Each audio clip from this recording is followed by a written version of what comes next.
Good morning and welcome to Let's Talk Autism. I'm Nancy Alspaugh-Jackson. And I'm Shannon Penrod, and Hi, thrilled to Shannon. be here with you. Thrilled to be here with you. I like your purple. Well, I and was going blue. to say I like your pink. Okay. We're very I feel more fall, but you're spring. Okay, I think you look more spring. Really? Yeah. I'm glad because I was thinking more spring, but then I looked at it and I was like, oh, Okay. maybe it's more fall. And it's cold here in LA. Oh man, it has been actually cold. I know people make fun of We- us I when know, we say it's 54 degrees, and people go, "That's not cold," but it's been below freezing. Because there's been wind chill too. Yeah, All that going and on. it's I like it. Yeah, me too. Because I know that it's not going to last long, and I know that it's not going to end up being winter. Our good friend from Oswego Karen was on earlier, writing to us on Facebook, and I spent many winters in Oswego, New York, where they have record snowfall. Oh, really? 106 inches in one storm. Forget it. In one storm, it's like visiting Siberia, and my whole thing was, when I would spend winters there, it would just snow and snow and snow, and I would think, but it's gonna end. And usually it would snow right up until Mother's Day. Wow. In May. So we'd be at college graduation with snow. Craziness. So at least I know here it's just not going to last that that's long. not gonna We're going to happen. get We're a not couple gonna of see days snow. of cold. Well, we might see snow. Some people saw snow in the last couple of days, but it won't last. Right. And I'm okay with it if it doesn't last. Yeah. That's kind of refreshing. That's my new criteria for where I can live. It can snow. It just can't last. Right. Anyway. Have you ever lived where it snowed? In Because you're Boston. from the South. Oh, I lived there for 8 years. Oh, Yeah. so you know. I know snow. I really want for Jem to experience that at some point, that he needs to live someplace where it snows, but, maybe college. He'll, Right. Or for a small period of time. But other than that, I can't do it anymore. I know. For all of you who can, I appreciate you. In any case, we got a big show. Yeah, two we've guests. got two guests. One set of guests who wrote a book that's going to be Carissa Winters. Right. Catacorn. We're going to find out everything there is to know about catacorns. Right. Had you ever heard of a catacorn before? I had not. Well, I hadn't either. But apparently, if you are a little girl and you like cats and butterflies and unicorns, It's a then catacorn. you will like catacorns. Okay. Because they are deal. And little boys too, probably. Well, I would think so. I was Boys at a and store girls. the other day where there were a bunch of kids with a mom, and they were looking for anything that had a unicorn on it. Oh, and there were really? boys and girls. I mean, unicorns are cool. So, Okay. as And we are also cats have and the creators of a new technology. Yeah. that- Andreas Forsland is going to be with us from Cognition. Cognition. So we'll find out Cognition about. with an X, not a T. We'll find out what cognition is all about. Yeah, very exciting. So, but we do have first some in in the the news. news stories, Yes. and there's What have one you got that's. first? I've got the one from Newsweek about marijuana being the Okay, world's let's hit most. that one first. Is marijuana the world's most effective treatment for autism? Because they are experimenting with marijuana, with the oil, the cannabinoid and the THC oils in treating children with autism. And this particular news article focuses on an Israeli child who was severely autistic. And I mean, it sounds like miracles have happened with him. He was moved into a non-special ed day class after being unable to even go out practically. Well, the thing that started with me with this article is that it's Newsweek, and I really took great issue with the title that they gave the article. I did too. Is marijuana the world's most effective treatment for autism? Because you know what the question to that is? No. No. It isn't. It isn't the world's most effective treatment for autism, because that's already been decided and corroborated by hundreds, now thousands of tests, and the world's most effective treatment for autism is ABA. So for Newsweek, who should know better, it's just incendiary. It was sensational. It's sensational. That's what it is. But having said that, and so I put it in the mix for in the news, because I was like, Newsweek, how dare you, right? But then I read the article, and one of the things that in the article it says is that people need to move past their preconceived notions of their objections to marijuana, because in the treatment for autism, and what I loved, it was very educational. They talked about 3 different elements of marijuana: THC, which we've all probably heard about, CBD, and then CBDV. and that each one of those three is uniquely different. So when you are smoking marijuana, what you're getting is the THC. But when people are doing CBD, it is different and reacts with the brain differently, and you don't get the high. Right. And I ordered some CBD oil for Wyatt. We have not really started on it full time yet, but that I don't think that has any of the marijuana. Well, It's just it the oil, says the hemp oil. it has completely opposite effects on the brain, and that it's a process. What it does is a process called modulation, which combats psychosis, depression, inflammation, anxiety, and depression. Twice. I'm quoting Newsweek, depression. So it must really combat depression. And it says, while it's the THC that gets people stoned and poses a potential danger to immature brains, it's the plant's CBD that relaxes them and counters anxiety, making it relevant to epilepsy and autism. And now this CBDV is also another version that they're hoping has the same results as the CBD.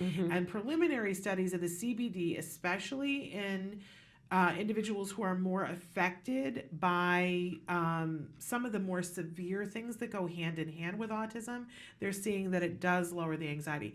I found it a really good read and very educational, because I did not before know the difference between THC and CBD. No, I hadn't either. And so, and you know, I was hearing from parents who were like, well, why would I go get a prescription for CBD? Why not just give my child marijuana? Well, there's your answer. Because it works completely differently on the brain, and it can be not okay for an immature brain. I don't think for you the need a THC. prescription for just the plain CBD oil. I don't know. I haven't looked into it, but And a and lot I of don't know, is it families allowed in all states? A lot of families are using it for epilepsy, Yes, and it has been for some time been used for epilepsy. Yes, with some good results and some studies behind that. More studies being done. Speaking of studies, should we move on to the blood urine one? Yeah, that's been in the news a lot lately, hasn't it? Yeah, that there's a new study that's out that would like to be able, what they're trying to do is get it to the point where they can test blood and urine so that they can get an earlier diagnosis. And specifically what they're looking for in the blood and urine is damage to proteins, because that has shown to be higher in children that ultimately end up with an autism diagnosis. But experts are warning everybody that this research is too preliminary at this moment in time. They didn't have a big enough sample to show can they really effectively, but they're trying to do this. It's UK and Italian scientists, and they're getting closer. Right. But it's still too early. But the children with autism had greater protein damage. Yeah. So, which makes a certain amount of sense with all the things that we know and have learned about the way proteins react in the guts of individuals who have autism. It makes a certain amount of sense. another study on jobs and relationships eluding adults with autism. Yeah. Which, of course, is no surprise. We've had lots of research on this. Nearly half of adults with autism live with a family member, and about 1 in 5 is unemployed, according to a new analysis. And only 5% have ever been married.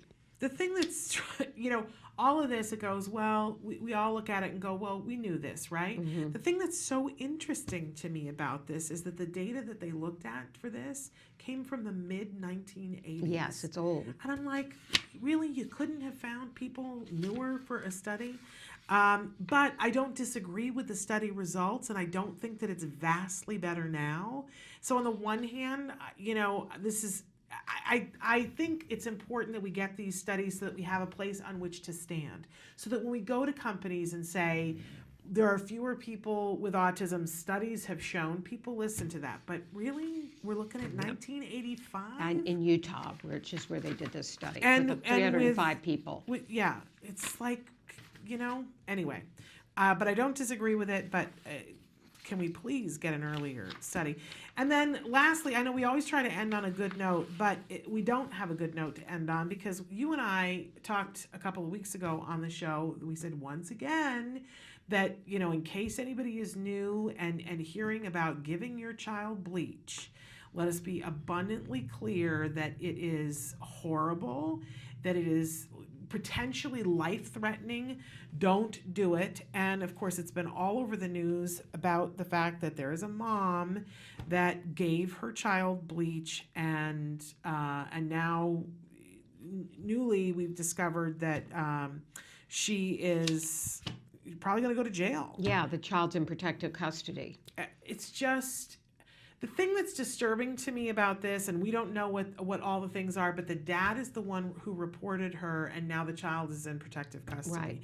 I don't know what circumstances led to that. I don't know whether mom and dad are not living in the same house, but it just, I know, and we both know how hard it is. You want to be able to help your child, and you get bombarded with all this information from different people, and sometimes you don't know who to listen to. But it is incumbent upon all of us to do research before we do anything, and to look at what the science shows. And this is garbage. Do not give your children bleach. I think everybody watching our show knows that, but in case somebody new has come in, don't give your child bleach. It doesn't work. There's no study that shows that it works. And there are lots of studies that have shown that children have been harmed sometimes permanently. Physically, very harmed. So don't do it. Don't do it. Don't do it. All right. Okay, so do you want to take a break, and then we're going to come back We with, need to. with Carissa? Carissa Winters, who's an amazing mom who's written a book inspired by her daughter who's on the spectrum. And that, you know, doing some good things with these books, and some of the proceeds are going to a good cause. We're going to talk with her about all that. So stick with us.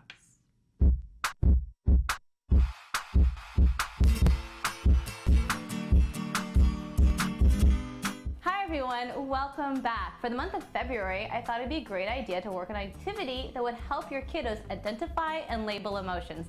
And to help me out today is my good friend, Jamie. Hey, Suzanne. Hey there, Jamie. Hey, how can I help? Well, the way you can help me out is that because you're a sock puppet, you can do things with your face that I cannot do. No way. Totally. The way you can do it is that, you know, you have interchangeable features, which means you can make super exaggerated faces, which makes it easier for kiddos to identify them and to label them. Uh-huh. Hey, I have a favor to ask you. Yeah? Can you help us out and show us some of your faces you can make? Of course. Here we go. Ooh, you look super mad. I was super mad. Can you show us another one? Sure. Ooh, you look super sad. I was super sad. All right, can you show us one more? One more. All right. You look super excited. I was super excited. I am too. You know why? Because I really want to show everyone how to make a little buddy like you. So let's get started. The materials you'll be needing are googly eyes, felt, a hot glue gun, imagination, scissors, Velcro, some heavy cardstock, and a clean sock. All right, let's get to it. So the first thing you want to do is you're going to grab your sock. Hopefully it's not dirty and used. It's a clean one. And what you're going to do is that you're going to take your sock, fold it in half like so, and then you're going to take your scissors and cut down. The reason we're doing this is that we're going to make an area for the mouth. The next thing you want to do is you want to trim the inside a little bit, because if you don't, it's going to have an overbite. So I'm just going to take my scissors and just trim a little bit off, not much.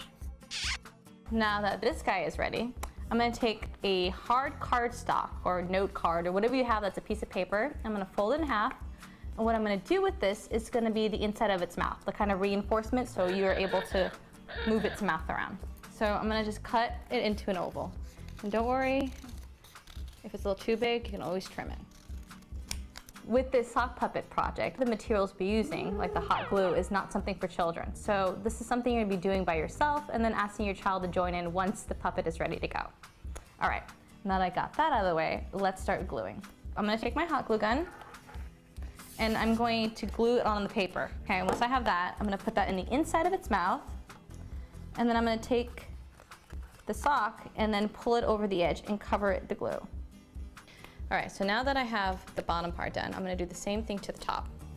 So now that we have this part assembled, what we're going to do is we're going to take a piece of felt and we're going to cover this area so you don't see all the scraggly stuff. So I have my piece of felt right here. I'm gonna fold it in half and I'm just gonna cut out a similar oval shape. And again, don't worry if it's too big, you can always trim it after we glue it on. I'm gonna glue it inside.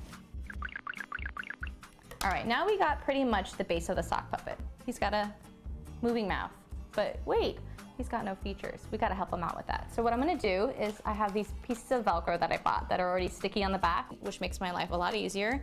And I'm gonna peel this off and place it where I want his eyes. So one there and one there. And then I'm also gonna put them also along his mouth. And then if you want to get fancy, you can put some for his eyebrows as well. So now that I have this, we should be making some features for him. I'm alive! Alive!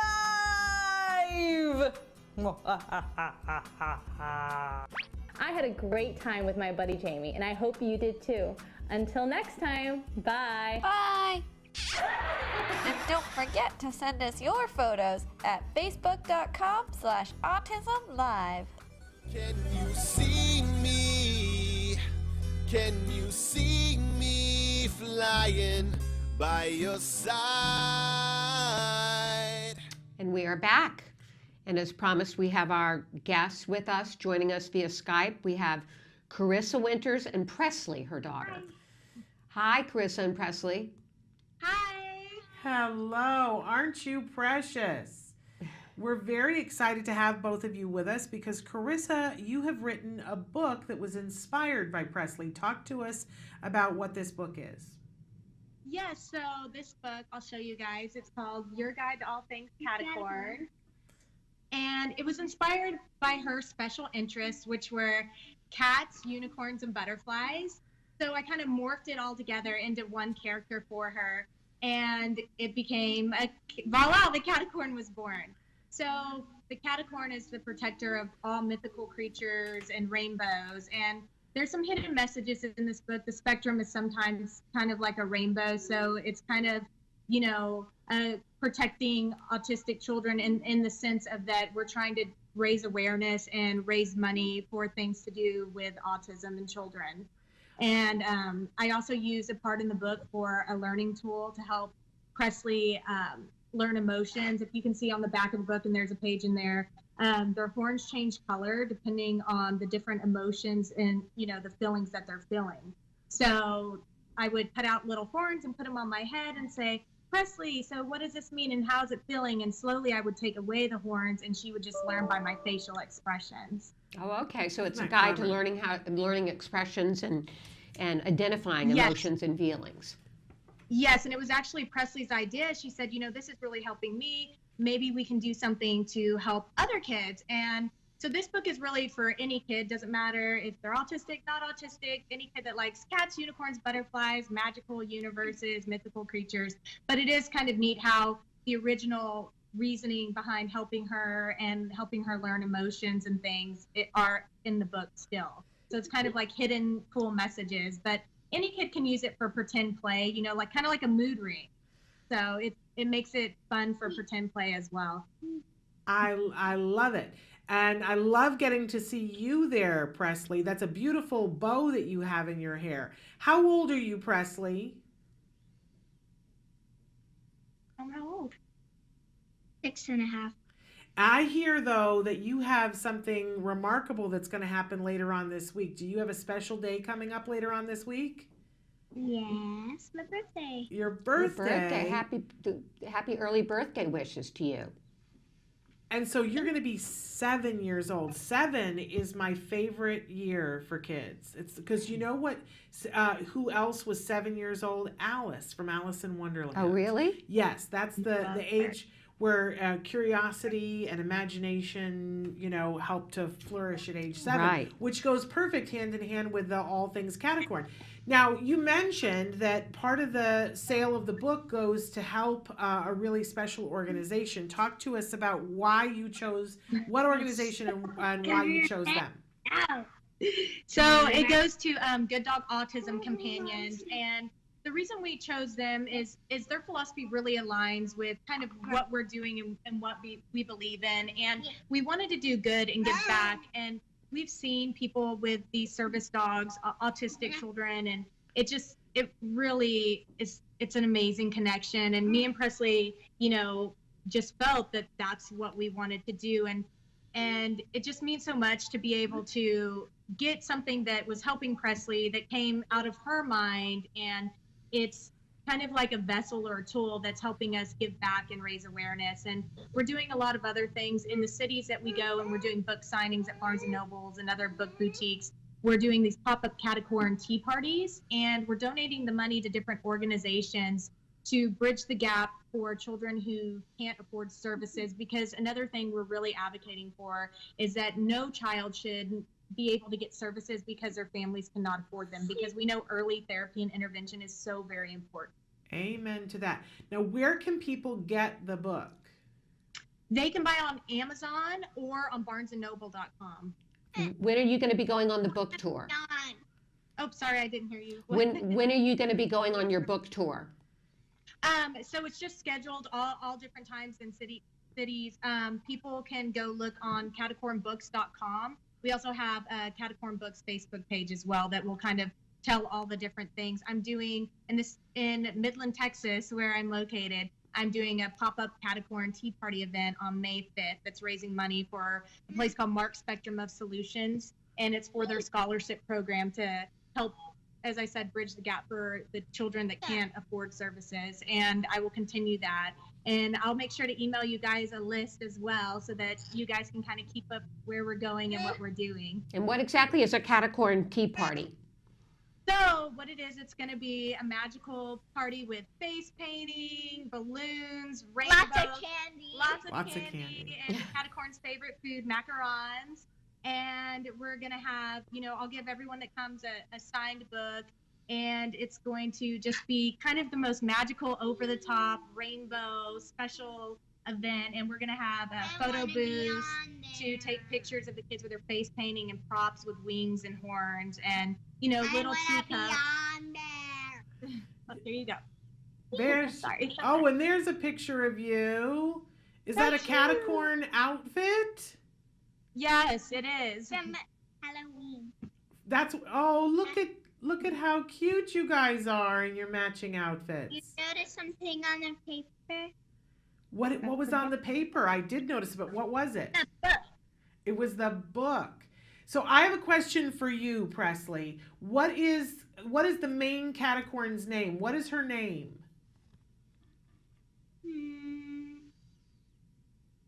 I think it starts with a V. Is it Violet? Ultraviolet. Is it Violet? Ultraviolet. I think it's Viola. Is it Viola? Does she have a friend in the book? Let me see.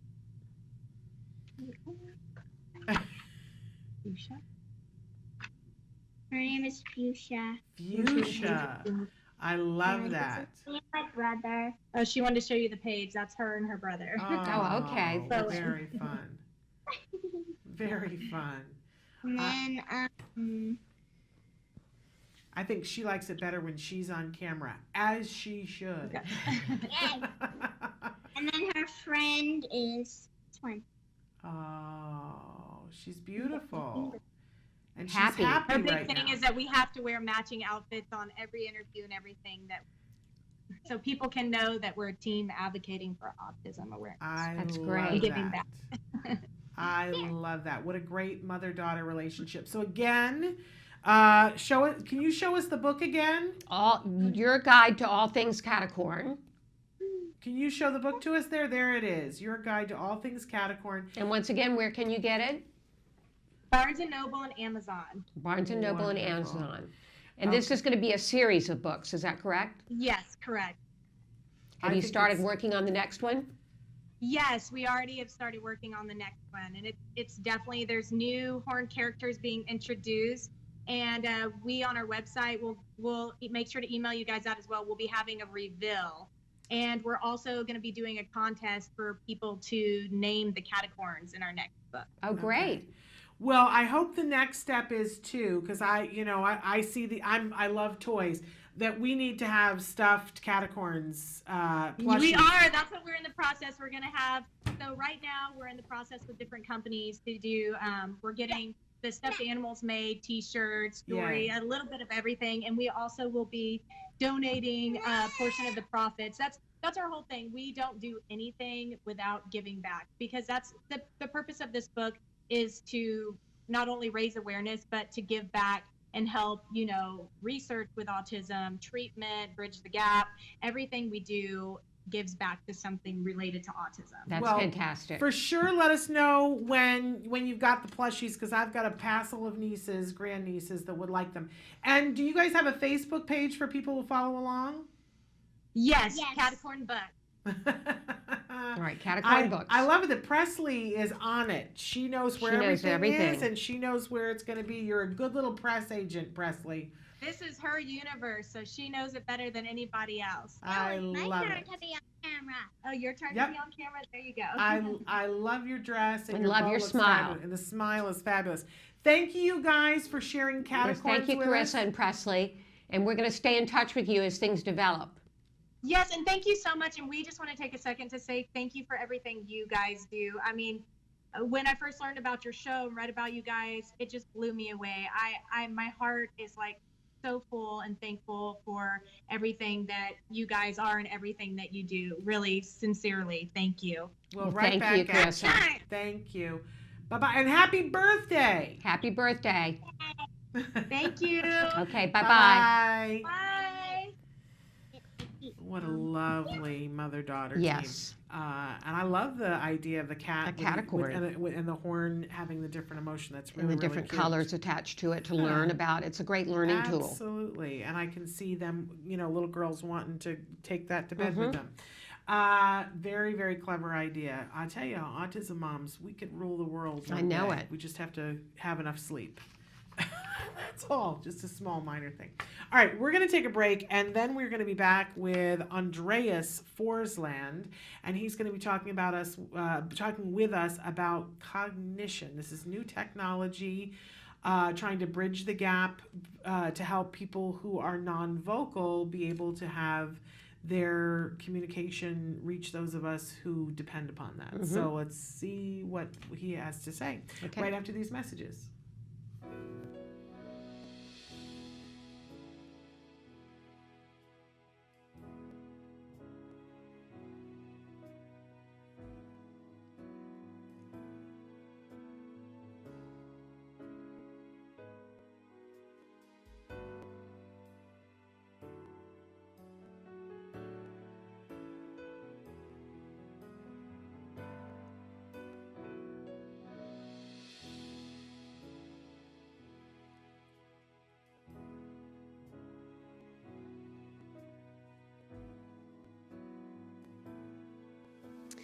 Being part of this community is really important to a mom with a son like Jackson, because it really does take a village, and you need so much support, to help bring out all of the amazing qualities and skills and talents that our children have. So I'm just very grateful to everybody who was a part of this.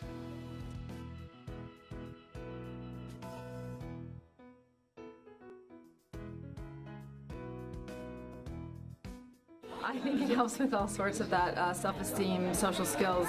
They seem to communicate a little bit with each other, and they had a lot of friends. The helpers were phenomenal, and I think the social skills for sure, because they worked together and they did a couple of group things across the floor, and they sang songs together, and I for sure, I think it's a really huge deal. A great program.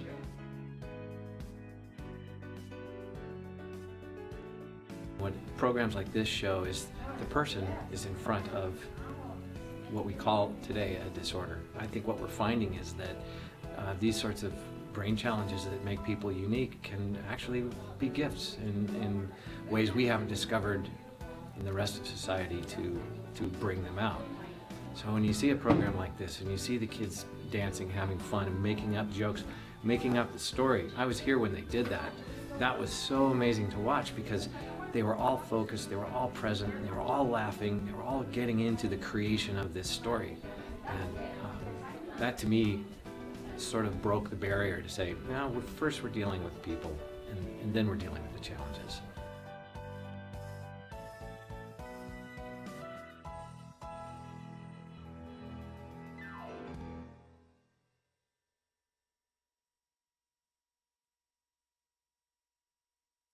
Back with Let's Talk Welcome back. Autism. We don't have our guests from Cognition on yet. We're going to be having them up in a few moments. But we wanted to take a couple of minutes because you guys have been writing in, and we love that.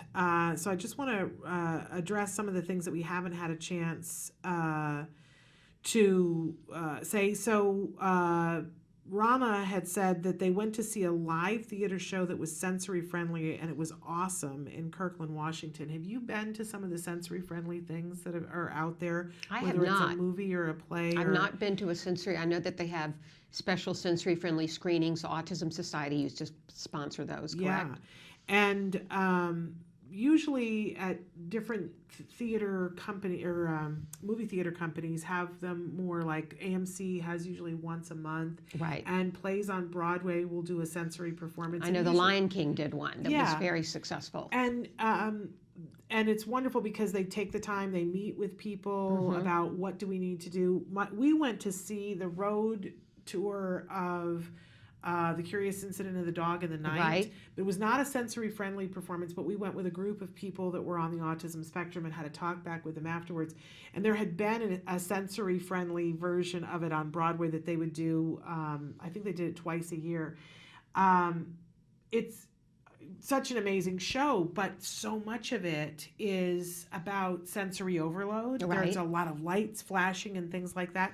It was interesting for me because I'm very sensory. I don't know what the word is, but Sensory sensitive. That's it. But it was interesting to sit with, 25 to 40 people, most of them on the autism spectrum, and they didn't have a problem with the flashing lights. I was the person who had the problem with the flashing lights. But for people who have issues with that, I love the fact that there are now these performances that you can do. We went once to one of the sensory-friendly movie theater things, and I don't think it was for us because the lights were on, which for me meant that I was much more interested in what everybody was doing. When the lights were down, I don't notice as much going on. So I had a hard time focusing on the movie. And Jem just wanted to be with everybody. He thought, oh, a movie is on. We haven't made it dark. I'm going to. Right. So he wouldn't sit in his chair. So I think it's, different things for different people. But I love the fact that it's out there.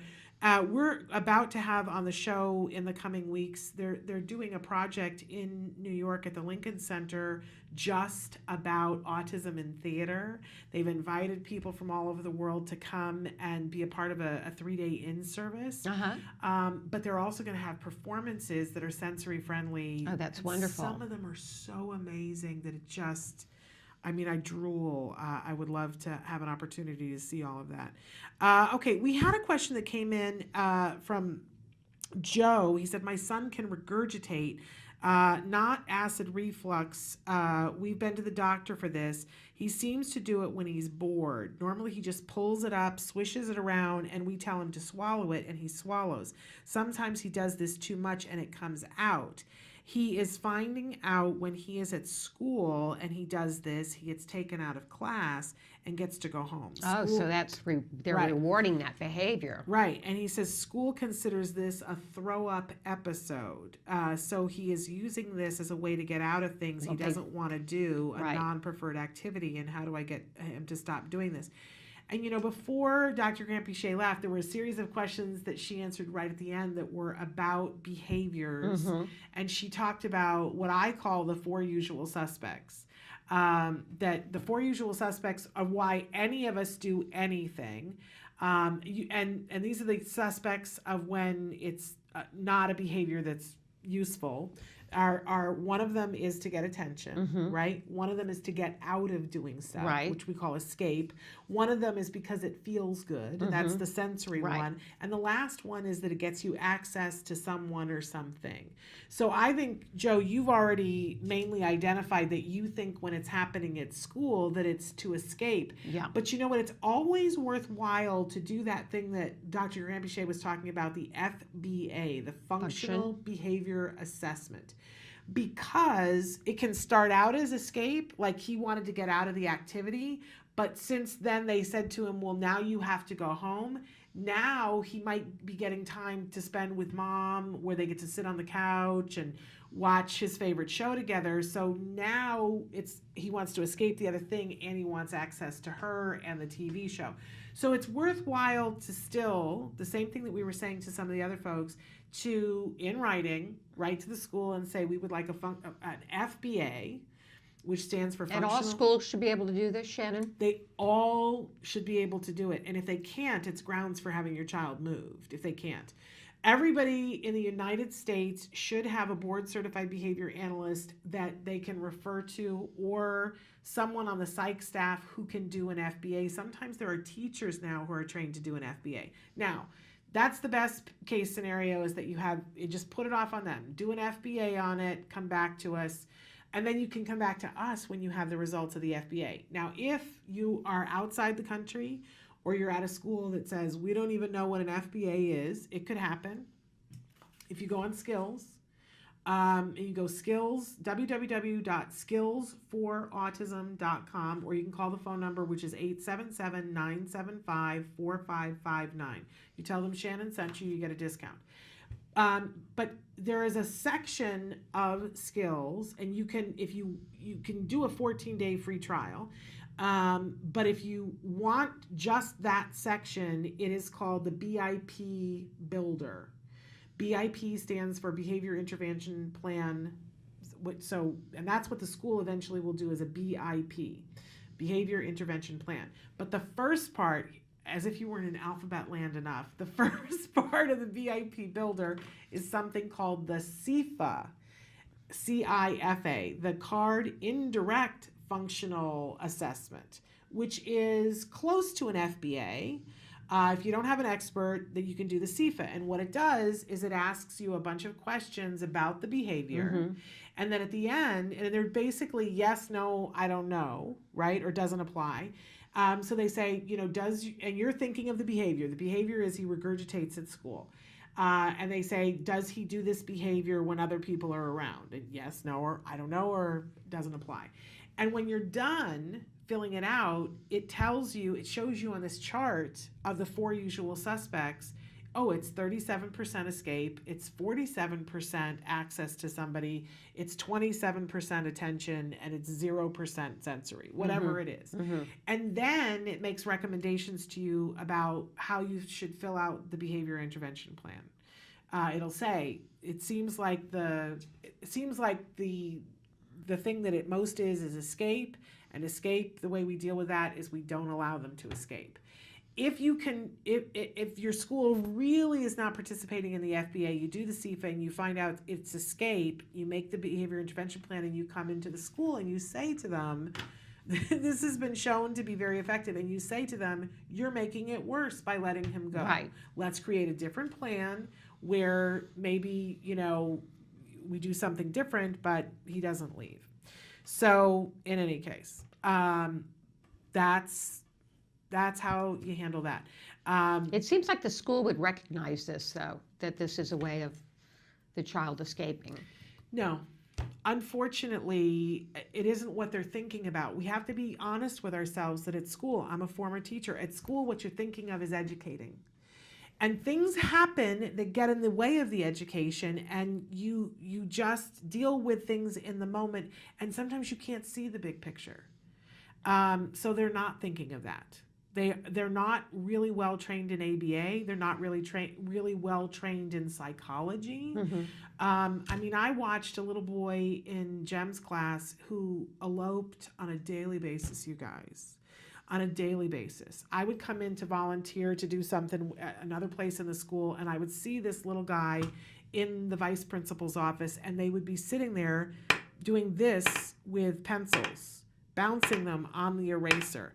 And I wanted to scream because he was the happiest little guy when he was in there with the vice principal. And every day he would run out of the room. They'd call the vice principal. She'd take him in and she'd bounce pencils. They thought it was boring and that he would not want to do it anymore. He loved it. Yeah. It was a break.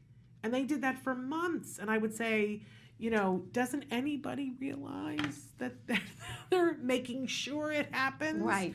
And I said it to people at the school and they continued to do it. What can you do? What can you do? Wasn't my kid. Anyway, we're past time for our guest. Okay. So we're going to take a break. Keep writing in, you guys, though, and we're going to be back with Andreas from Cognition. Stick with us. What is autism? What is autism? What is autism? What is autism? What is autism? What is autism? I've been asking myself that for a very, very long time. Let me think about that one.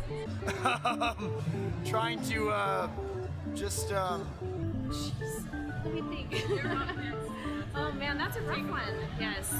Autism is a neurological disorder that affects many of our kids in different ways. It's a learning disability that affects the cognitive functions of the brain. A lot of people have the misconception that it's a disability, and it's really not. I look at it as like a special gift. When one person thinks differently from another. It's an opportunity for everyone to learn to understand someone that's a little different than them. Autism is the ability to educate. They're given so much talent in different areas. To me, autism means a chance to be with and be around people you really care about. Autism is beautiful. It's a way of seeing the world differently. It's always unique, totally intelligent, and sometimes mysterious. Happiness that comes out of my son's hard work. It's a movement. Unpredictable. Abstract. Awesome. Love. The field I want to work in. Laughter, fun, joy. Autism is beautiful to me. I want you to remember these 3 words. There is hope.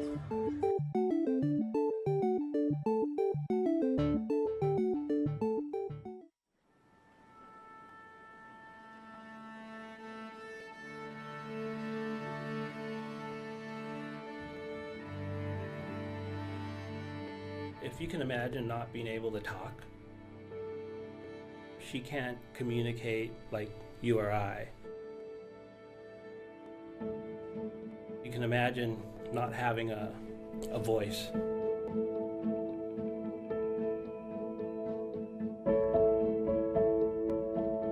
I have been working for years to get a system that works for Mia.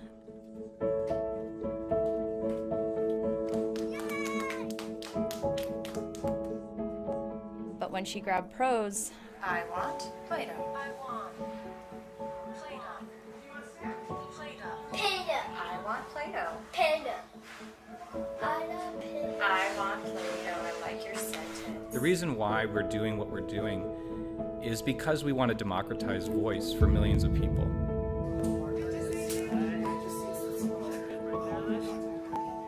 What we do with the EEG is we take the data that comes from your brainwaves to have Pros speak a phrase out loud. Liz is now able to think, and Pros speaks on her behalf. Alright, keep smiling. Let's get a good smile. So smile for yes and push away for no. Yes. Liz, you just did it! Communication is everything for her. I want it to impact the rest of their lives. Using brain and facial inputs. I mean, this is history. And you're watching it. The world we're going to create is that every single person, regardless of your ability, is going to be able to communicate. I love you.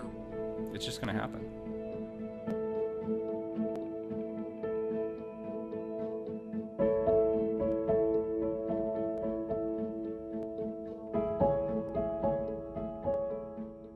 Welcome back. Well, we are blown away by that video, as I'm sure you are, and we've been promising you the whole show. So we're welcoming Andreas Forsland. He is with us via Skype, and one of the brilliant people behind this incredible brain-computer interface that translates brainwaves directly into communication. I'm never speechless, and I'm almost speechless. It's hard to believe that this technology exists. Welcome to the show, Andreas. Yeah. Oh, thanks for having me. I'm super happy to be here. Okay, tell us a little bit about what just cognition is. Well, Cognition's the name of our company. We've been in business for about 5 years, and we've focused on building software that helps many different kinds of people who are unable to speak to communicate or express themselves, not only just for them to express themselves, but for their loved ones or doctors or other people around them to better understand what their needs are. And so tell us about the technology and how it works. Well, yeah. So we started out by building a simple application that you can download onto an iPhone or an iPad, and kind of like some of the other AAC type apps you might be familiar with that are picture-based. What we realized was that all of the solutions are picture-based today. And what we learned is that it takes a considerable amount of time to learn those systems, what those pictures mean, and then how to construct or compose those sentences, when really what people want to do is they want to say something really quickly. And so what we did is we designed technology that uses body language, right? So understanding that, even as babies, we communicate with gestures, even before we know how to move our mouth or breathe a particular way to say a word. So we kind of use that paradigm of, how could you sort of correspond a very simple phrase or a word with a gesture that you could swipe on the surface of a screen. So as an example, I could kind of show you how our basic app works. It's called Prose. I'm showing it here on the screen. But if I just tap on the screen, right, I could say hi, or I could swipe up to say yes, or down to say no, right? I could double tap. I could say I want. I want a bathroom. So what we're doing is enabling people to quickly access communication by remembering simple gestures and swipes, as opposed to having to drill down lots of different menus to compose sentences. So Prose is in the App Store now. That was really where we started. But then as we started working with schools and rehabilitation hospitals and families in their homes using Prose, what we learned is that there's a lot of different needs that have more to do with motor skills than language skills. And so we realized that in order to access communication, you needed to have more than just one way to get to it. So we figured out how to connect wearable devices like an Apple Watch. So you could take an Apple Watch and connect it to your iPhone, and then you could simply tap on the Apple Watch. If you can't reach or use the gestures, you can tap on the watch to communicate. And then the most recent breakthrough, which you saw in our video, we figured out how to take a little headset that has brainwave sensors. It's called EEG technology. And we figured out how to decode brainwave sensors and map them to remotely control the app so that you can generate speech by concentrating on certain types of patterns, and you can generate things with your mind alone. So that's a really exciting product that we're in development on now, and we're preparing to open that up to folks on the East Coast and also on the West Coast a little bit later this year to do some usability testing. So, yeah. So it literally reads the mind of the person that's utilizing it? Reading the mind that's a bit sort of science fiction, right? So it's a little scary when you say, hey, it's reading my mind, where it's not technically interpreting your mind. What it's doing is it's reading your brainwaves. Okay. And as you concentrate, as a person concentrates on different things, those brain waves tend to have repeatable patterns.